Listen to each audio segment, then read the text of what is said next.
జాతీయ భావం ఉట్టిపడేలా నిజామాబాద్ జిల్లా ఎడపల్లి మండల కేంద్రంలో మంగళవారం కన్నుల పండుగగా త్రిరంగ ర్యాలీ నిర్వహించారు.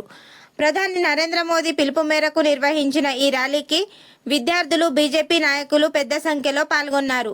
స్థానిక శివాజీ చౌక్ నుండి మంగళపాడ్ ఎక్స్ రోడ్ వరకు సుమారు 50 మీటర్ల పొడవైన జాతీయ జెండాను విద్యార్థులు చేతబూని ర్యాలీ నిర్వహించారు. బోధన్ నిజామాబాద్ ప్రధాన రహదారిపై సాగిన ఈ భారీ ర్యాలీ చూపరులను విశేషంగా ఆకట్టుకుంది. ఈ సందర్భంగా బీజేపీ రాష్ట్ర ఉపాధ్యక్షుడు వడ్డీ మోహన్ రెడ్డి మాట్లాడుతూ ప్రజల్లో జాతీయ భావాన్ని పెంపొందించేందుకు ప్రతి ఇంటిపై త్రివర్ణ పతాకాన్ని ఎగురవేయాలని ప్రధాని మోదీ పిలుపునిచ్చారని తెలిపారు. జాతీయ జెండా ద్వారా ప్రజల్లో దేశభక్తి మరింత బలపడుతుందని, ముఖ్యంగా విద్యార్థుల్లో జాతీయ భావం, దేశం పట్ల అంకిత భావం పెంపొందుతుందని అన్నారు.